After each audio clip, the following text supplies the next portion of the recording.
Carter, thank you so much for joining me from sunny. Is it sunny in Hawaii at the moment? I can't tell from the window. It's actually a little bit overcast here on the island of Oahu, but the sun will be back any minute now. Yeah, but so what time of is it? So it's here. We're coming into summer. Is there such thing as a winter in Hawaii?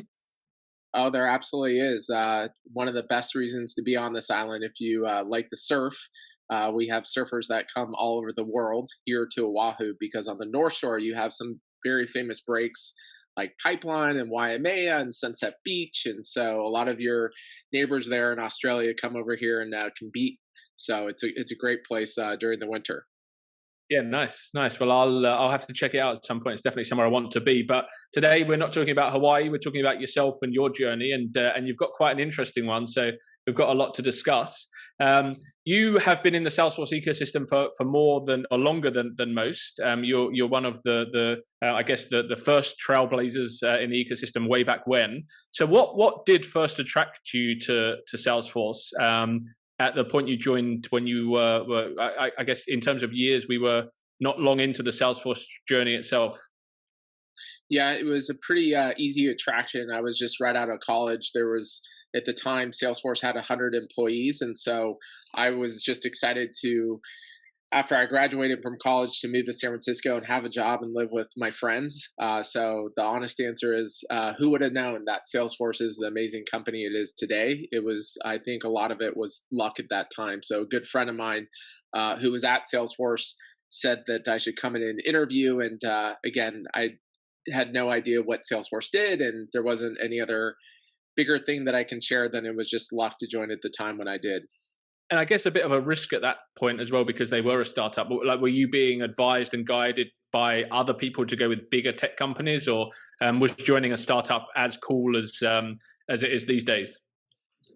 Yeah, there was definitely a number of people in the family that said I should go work for a bigger company like a Cisco or an Oracle, or Gallo Wines was fairly well known historically for great programs for up and coming people into the corporate world. And so, again, for me, I was just excited to get a job. And I went in, and when I interviewed with Salesforce, I really enjoyed meeting the people that I met there, including my first boss, Rob Acker, and felt like a good and fun team and culture. And again, I was just excited to have an opportunity to get in the workforce.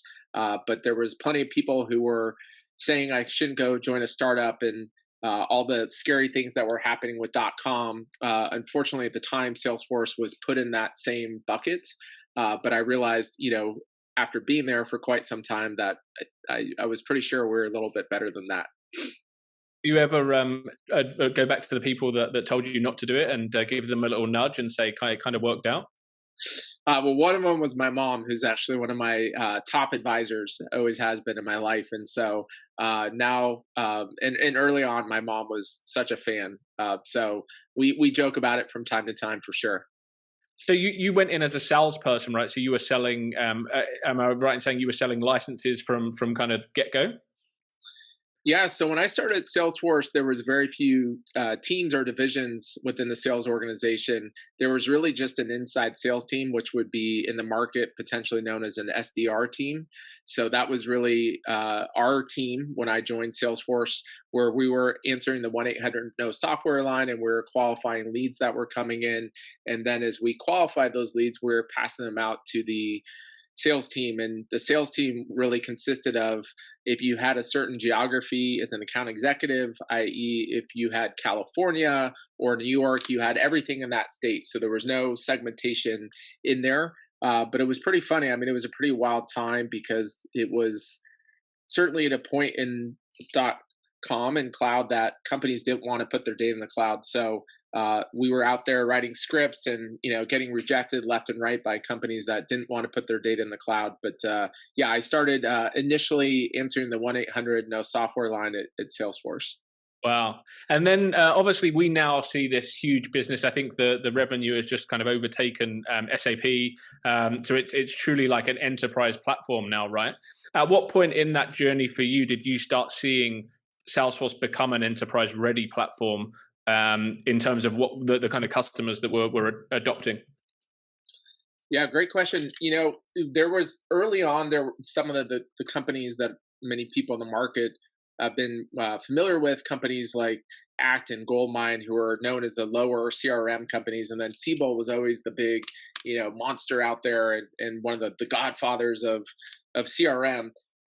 Very early on, we could and really weren't competing with Siebel and some of the bigger companies and firms like the Oracles, but we were competing against some of the smaller CRM companies and winning. And it didn't happen until a few years into Salesforce in the journey that it was really more what Salesforce has referred to over the years as seed and grow.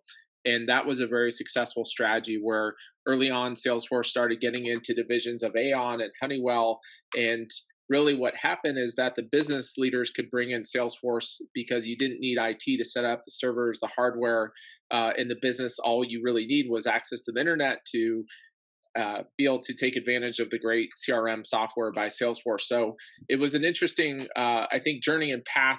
Out of the gates, it was a lot of SMB and mid-market companies. But once we started to get into enterprise companies, that seed and grow started happening pretty quickly. Again, across some companies like Honeywell and Aon, and then propelling forward. Obviously, I think Salesforce really was the key reason why it ultimately ended to the demise of Siebel. Yeah, absolutely. Because we hear stories of people buying Salesforce on credit cards, and obviously that doesn't happen these days in terms of the scale and I guess the cost. But that sounds like it truly was happening back then.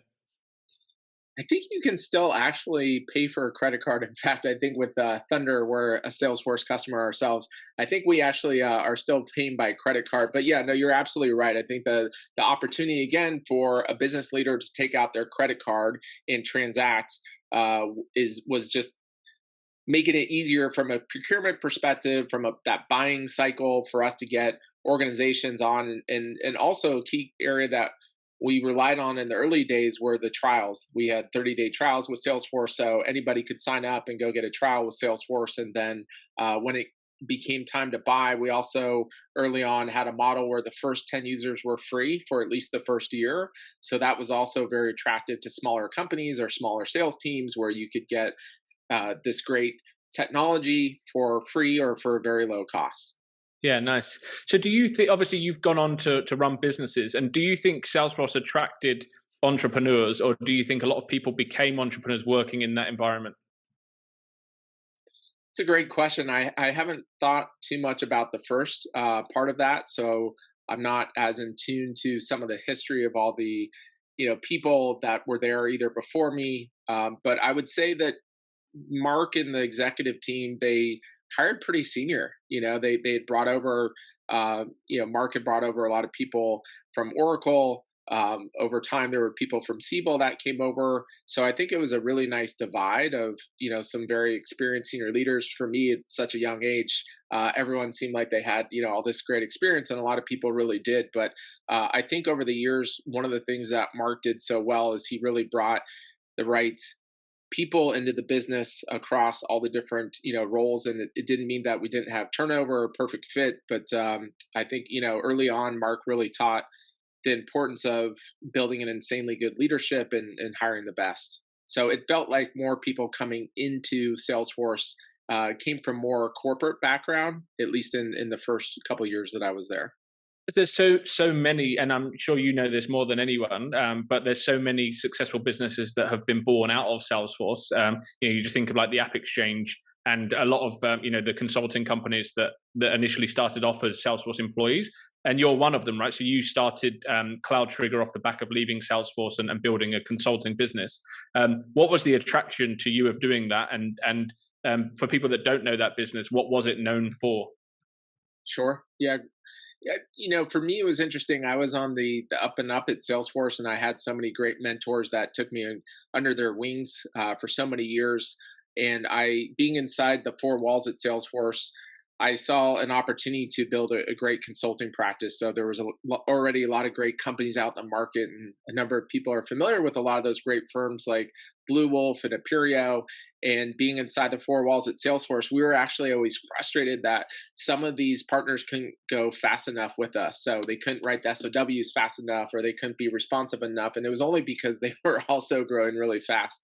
So for me, I had an entrepreneurial spirit. I really wanted to do something with it, and so I started thinking about this gap that I saw in really how can we help organizations be more successful in adopting cloud technology. So I think that the business model of turning the lights on, allowing organizations to get all the benefits of cloud tech in that delivery model, but also how do customers engage and how do they buy and how do they adopt and how are they successful. So I was pretty sure that there was room for more partners in the ecosystem at that time, and so took the leap. And that's when it was a really hard decision, by the way, but I took the leap and left Salesforce after about 10 years and started my first company called Cloud Trigger.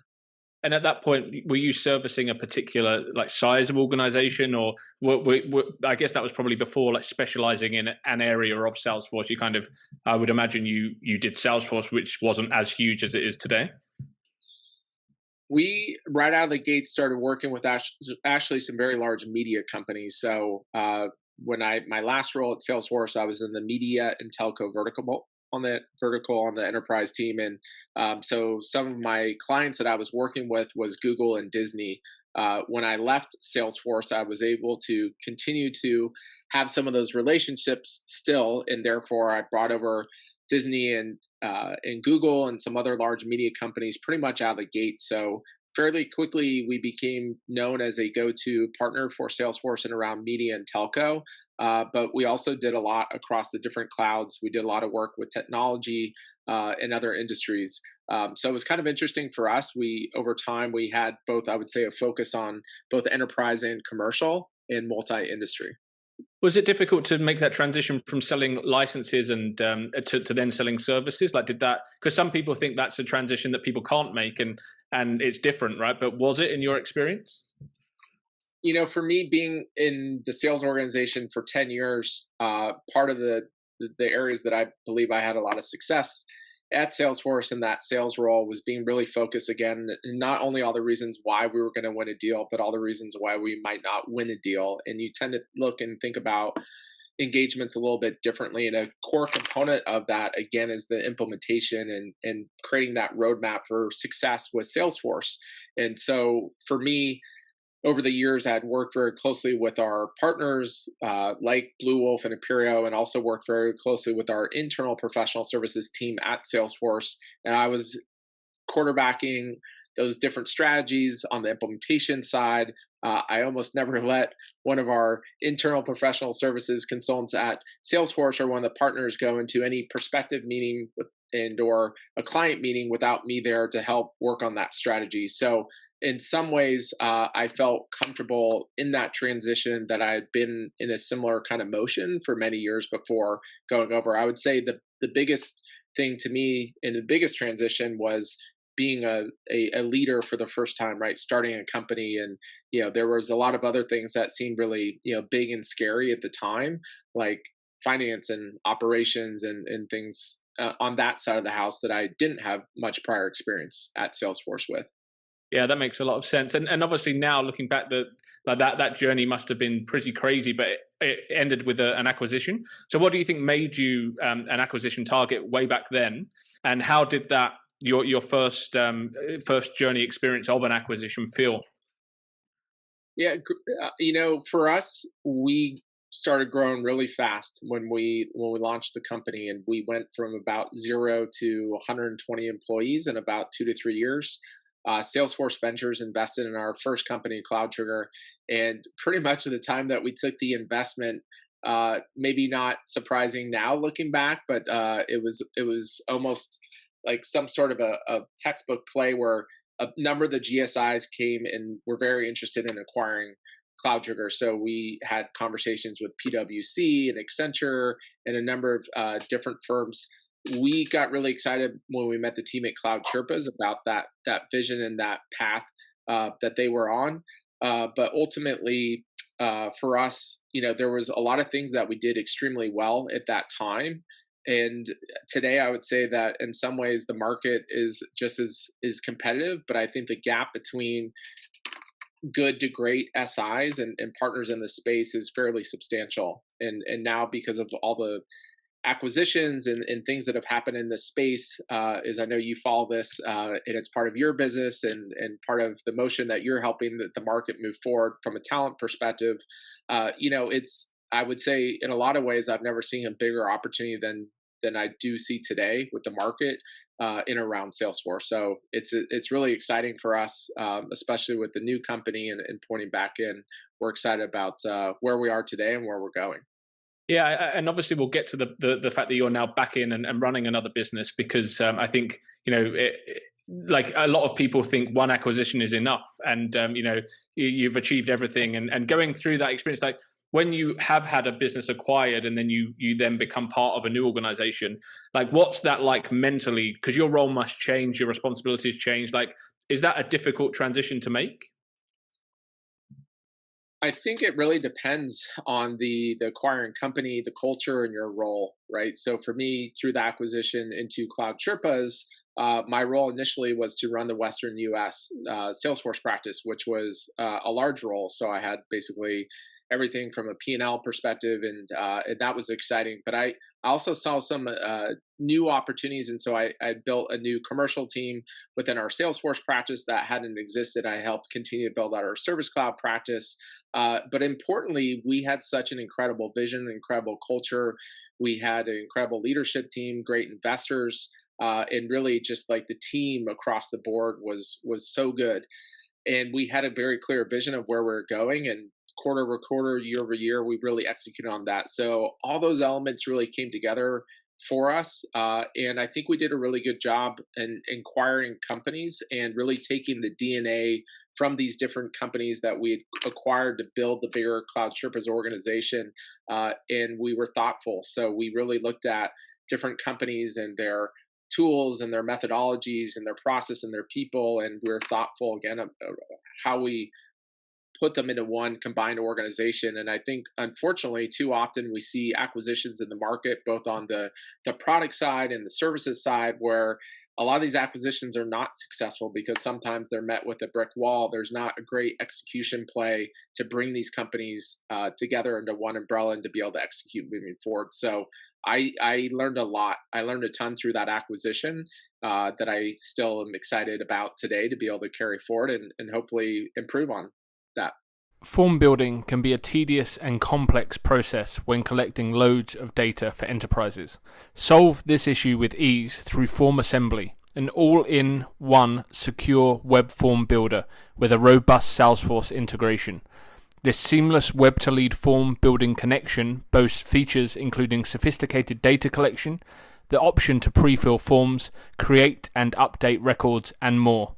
Their advanced compliance standards offer prime solutions for companies in the government, FinServ, healthcare, non-profit, and higher education spaces.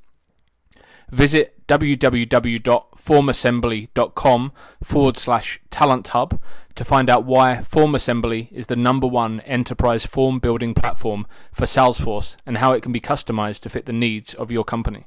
Isn't it crazy the amount of people that tend to leave a company after they've been acquired? Like it's, as a recruiter, it's quite often where you go to for you're looking for candidates. It's quite an obvious place to hunt when a company's just been acquired, because there often is a lot of fallout. Is that, in your experience, just because of the culture clash, or like you said, things not just aligning quite nicely? Yeah, I think it depends, right, on the acquiring company. Speaking freely, small firms aren't for everybody.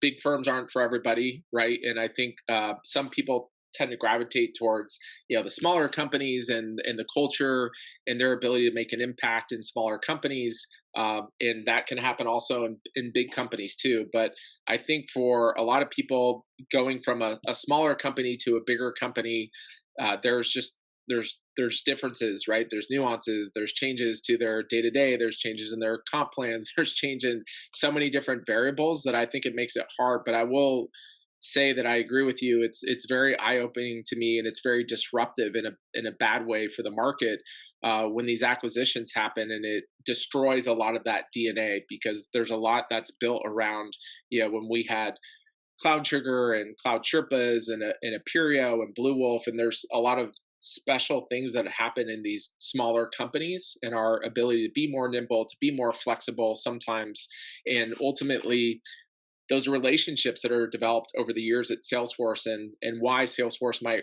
like to work with the regional systems integrators and the GSIs. And a lot of times when these acquisitions happen, sometimes the focus and the change morphs into the acquiring company. And so sometimes those relationships that were built, sometimes the people who were owning those relationships don't own those relationships anymore.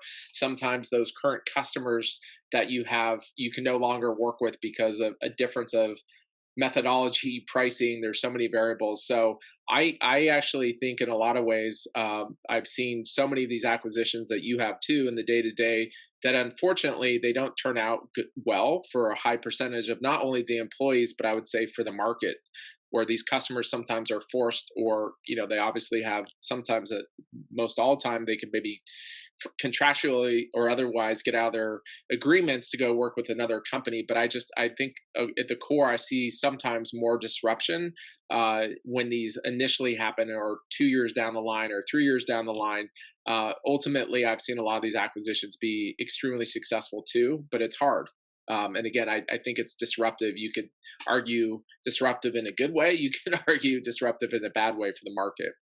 Definitely. And then after Accenture acquired Sherpas, what kept you busy after that? Because you had some other ventures outside and some other opportunities that you explored. Yeah, it was interesting after the acquisition to Accenture. It was just an amazing ride. Being inside the four walls at Salesforce for 10 years. Now one of the largest software companies in the world, to building some of these more nimble companies like Cloud Trigger and Cloud Sherpas and now Thunder, and then ultimately ending up in one of the largest services companies in the world. I'd really seen a lot. I had learned so much, and I was actually excited to start this new venture that was totally outside of the Salesforce ecosystem, because I had convinced myself along that journey that there must be life outside of Salesforce. So I actually went out, I built an innovation network, actually built it on Heroku. We were in the Salesforce incubator. So just as fast as I thought we were getting away, we came right back in and we were doing some special projects for Salesforce. It was a great venture. We worked with a lot of big firms. We worked with a lot of universities. Unfortunately, that venture ended up not leading to the success that we were hoping to have. And it was painful. It was really painful. I actually had to shut down the company, which was so hard. We had a lot of great employees. We had, again, some customers. I had investors. And it was really, really hard. It was one of the first times in my life that I'd really faced at some levels, failure, but in another path, I was excited to take one of my dreams and a passion forward to the market. I just don't know that there was the right product market fit for the product that we were building at the time, but we had some success, but just not enough success in that venture. And you, when we've discussed previously, we've spoken about product market fit, and you then went to work at WeWork, which I think you described as a great product market fit. Yep. So what have you learned going back then into a bigger organization, and obviously as you've seen Salesforce grow, if the product market fit is right, what else is kind of fundamental to success? Well, are you talking about fundamental to success in a company in general? Yeah, like the growth of a company. So obviously Salesforce nailed the product market fit and have gone on to have huge success. WeWork nailed it and maybe hasn't been as successful more recently as anticipated. Like, do you see that there's other key factors behind the success of a business that is more so than just the product? Yeah, I mean, I think first and foremost, depending, and I have this conversation with quite a few people because, I have a lot of friends that are entrepreneurs and maybe business owners at different levels. So to me, I think success could be, you might have a great little business with 2 or 3 employees, So I think if we're talking about in the realm of a Salesforce or a WeWork or, a company that can get very large, and it's got to be founded around a big market, right? A big total addressable market. As you mentioned, the key element of that is having a killer product. You have to have happy customers, you've got to have differentiation in the market, right? So I think clearly Salesforce and WeWork have had both of those, and it actually feels funny to me in some ways to be talking about WeWork in this conversation because they've had a little bit of different, endings. Clearly, they're different companies. It was really eye-opening today to see that WeWork is filing to go public. So anyway, but yeah, I think those are, top level. Those are some of the elements of, I think, of what's important for creating a bigger opportunity for bigger companies, right? Because then you've now obviously with Thunder is born. You're now running another business. So what excited you about doing that? And obviously you've got all of these lessons from these experiences in the past. So like, what's kind of giving you the drive to come back and do it all again with everything you've learned? I think it's probably a component of that last part that you mentioned is what I've learned. I think we have an opportunity to build an amazing company, an amazing culture. The market wants it. The market needs it. There's still a gap. There's a room for 20 plus additional great Thunders in the market. I think I might have mentioned it earlier in the conversation that I just see that gap between okay to great Salesforce consulting companies. That gap is pretty big, and I think there's a lot of talent out there that's kind of stuck in places right now and wanting and waiting to see that next Salesforce SI. And I think there's some great ones still out there, today in the market that have gotten some more of that size and scale, that have that culture, that have the leadership, that have all of those attributes that I think people are looking for. I also think people are a little bit nervous, because they've been in this playbook before and they, maybe they were at Cloud Sherpas or Aperio or Blue Wolf, and they've gone through some of these acquisitions, and sometimes the companies haven't always ended up being what they want to be, and some of those people have stayed in the GSI because they're scared to see a path, again, go to a place that they're not really sure that they're going to have something as good as a Blue Wolf or Aperio or Cloud Sherpas. So, and I'm only using those three companies as reference. There's so many other amazing, wonderful Salesforce SIs out there in the market too. Yeah, it's interesting that you mentioned those three because obviously they're I would imagine they're the ones that you were dealing with right back at the beginning, the Blue Wolves and the Aperios, and obviously today they've still had that impact on you to be mentioned and not even necessarily around anymore, right? They've been acquired themselves. Yeah. So I think Aperio, if I'm thinking through the trajectory, Aperio was acquired by Wipro. Then Cloud Sherpas was acquired by Accenture and Blue Wolf by IBM. And there was a ton of acquisitions, prior to those three happening in the space. But yeah, all three of those companies went through acquisitions to fairly larger companies. When you're setting up a business and you know more than most about the acquisitions in this ecosystem, like I think many people watching this or listening to this will set up a consulting business to be acquired. Or have the vision of that's what we want to achieve. But do you think the journey that you've been on and starting a new business now, it's more important just to build an environment that people want to work in and then see what comes in the future? Like just to create an environment that is going to attract those kind of people that you want to attract more so than having an end goal like that?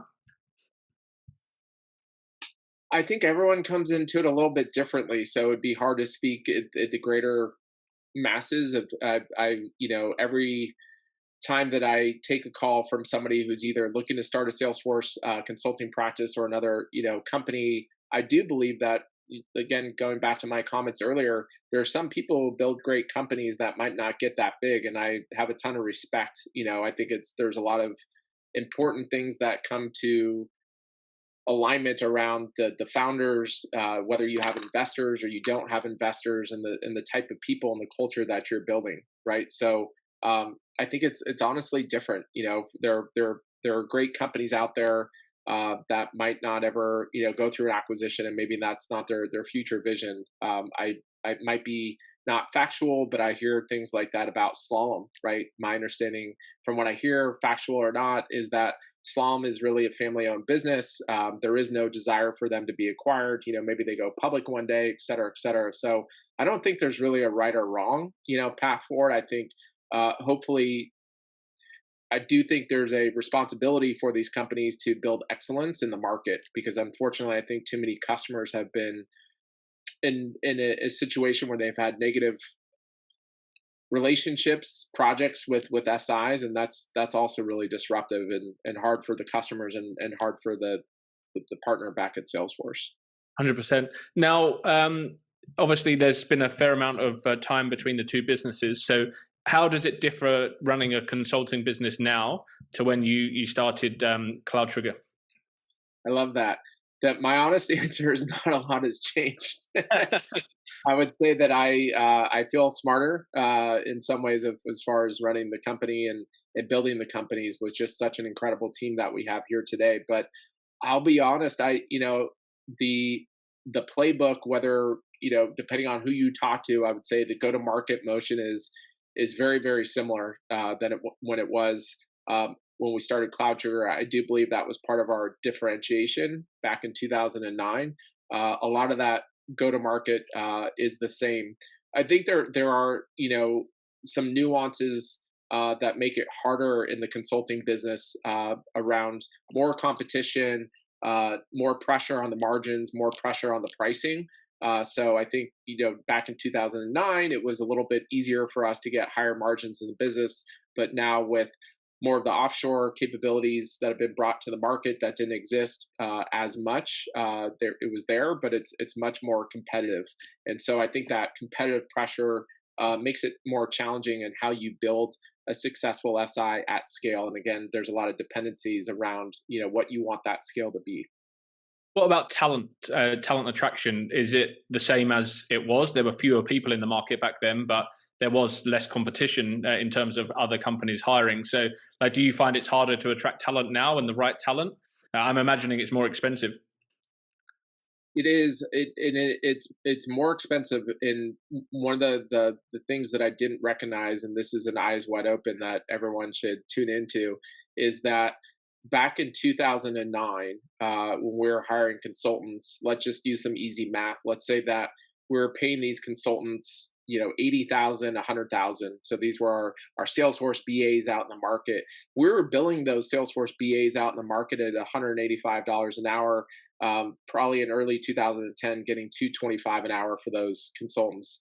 Today, those same people, if you, I'm sure, have hired or placed some of them, if you looked at their trajectory back into 2009 or in that realm, those same people back in 2009, fast forward today, are easily making double the salary, but we're still billing them out at the same rate. That's a problem. That's a challenge, right? And you get more of that competitive kind of threat to the market. So it's harder, I think, in that way, that depending on the type of consulting company that you're building, you have to find ways to optimize the talent, right? So optimizing the talent could mean that you're building offshore teams. It could mean that you have the right infrastructure to bring on more junior resources. And I think that's really hard for a lot of companies. And to be fair to the people that you're intaking in the business, do you have the right infrastructure to make them successful? Because you could be placing, a perfectly qualified individual into a company that they just don't have the right training, they don't have the right programs, and it's really hard for that individual to be successful. So I think there's a lot of, again, variables that go into that matching of the company, the culture. Are you placing them into a startup with not a lot of process, or into a much bigger company that does have a lot more training and programs and ways for employees to be successful out of the gates? Yeah, I agree. I find that some people are really cost sensitive when they're looking to hire, and they make the wrong hiring decisions because they're trying to get someone under a certain budget, but then they're not considering the actual environment they're bringing them into. And my biggest gripe is setting people up to fail. And I've heard of consulting partners hiring like super junior people and putting them on a project on their own from kind of day one with no support. And I think that's just not good for anyone, right? Yeah, it's unfortunate. I mean, I call it sink or swim. It's, sometimes you bring people in and you basically put them on a project and on a direction, and then unfortunately, sometimes it's that person is seen as, hey, they weren't successful, but they might not understand your company's process. They might not understand your company's methodology, and that's a challenge for a fast growing or a small company like Thunder. Where you're sometimes building that as you go, right? You're building the ship as it flies. I don't think I got that building the plane as it flies is Yeah. the analogy, right? But ultimately, I think that it's hard, right? And so I think companies, again, you can either hire very senior, which comes with a pressure on your margins, or you can go really junior. We actually made the decision at Thunder to hire really senior, so we really have been blessed to have an incredible group of people at I would say, at a very senior level that have come in and are building the companies and building the infrastructure so we can, scale and kind of round out the talent at the end of the day. Yeah, nice. I think if you go that way, then it's easier to hire the juniors later, right? Because you've got the foundations, you've got the support. It kind of makes everything easier, but the initial outlay is obviously a lot more. So that's why some people don't go down that route. But I've never run a consulting business, but to me that makes sense to go that path. Yeah. So you've had a lot of success in the past, and you learned a lot about running consulting businesses, and then you start Thunder, and there's a pandemic, and we're in COVID, and so what have you had to do personally to adapt as a leader through this period? So we started Thunder just about a year ago. So C19 had already hit the market. It was probably, for us, selfishly, it was the best time to start a company. What it did is it totally leveled the playing field. In the consulting business, a lot of times it's very competitive from a geographical perspective. But since COVID pulled that ability for so many people to get together and meet in person, go into offices, do whiteboarding, it totally changed the landscape for us in the most positive way. One, we didn't have to get on planes. Two, just from a pure cost perspective, we didn't have to be competitive with an office and some of the other things that traditionally do attract talent. But I think for us, it's we're really excited about the opportunity right now. Things I think are starting to come back. I hope, like everybody, that they do. What we're seeing more in the market today is I'm actually flying to New York tomorrow to meet with some prospects and some customers, but not in the office. So it's still happening, I would say, outside of the office. So I'm hopeful it'll come back. I personally am getting a little bit tired of sitting behind the Zooms and the Google Meets all day. So in the last couple of weeks, I've been traveling a little bit more, and it's been good to get out there. Yeah, fingers crossed. It's on the up. We're still in lockdown here in Australia, but I think it's 20 days or so, and then we get our Freedom Day. So fingers crossed. So final question, for whether you're giving this advice to your younger self before you started the first consulting business, or to someone that picks up the phone to you tomorrow and asks your kind of top tip around running a successful consulting business, or number one piece of advice to someone starting out now, what would that be? I would say it's a whole combination of one, you've got to have the gut, you've got to have the grit, you've got to have the energy. But I think a lot of it comes with having a plan, right? So there's so many critical elements to building a successful company. I think you've got to create the right culture. I'm not a highly religious person, but I do think you have to create a religion. You got to make the machine fire every day. You have to bring the energy. You have to have customer obsession, which is so important in this business. You have to create clear goals for the company, so everybody knows what needs to be done and why and to what standard. You have to be able to take ownership. You have to be able to deliver results, and the ability to consistently exceed for your team, for your company. So early on, you have to be willing to do everything too, right? Because until you have a team, I think it's important that you internalize that you're probably the person doing most, unless you are able to go out and raise a bunch of venture capital. But I think you also have to have that playbook where you insist on high standards, because the market is competitive. Our brand is everything in the market, and our customers, they insist on us having high standards. So I think it's just the motivation, the ability to bring the energy, and to somehow along the way have a lot of empathy and respect around the team, because it's hard, right? It's really, really hard. It is really hard to scale, but I was able to do it. We're doing it again, and I definitely always encourage a lot of people.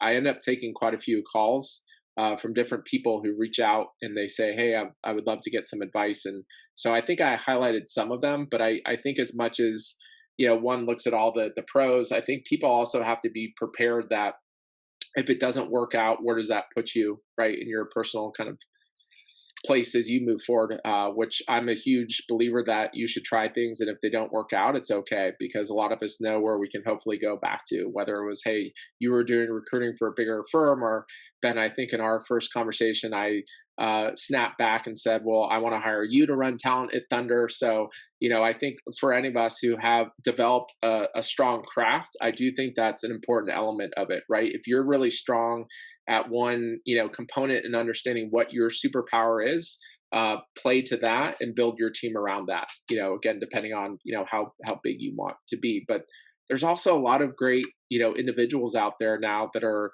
doing really well from an individual consulting level, right? That they are their own company, they are their own business, they are their own, team, if you will.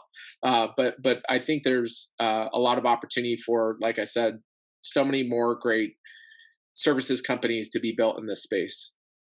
Yeah, awesome. And I'm really excited to see from afar Thunder, because I've seen some of the people you've got, and like the way that people talk passionately about the brand on LinkedIn, employees, and it just does seem like a great place to work. So yeah, I'm keen to see how things go. I'm sure in a year's time, the business will be huge.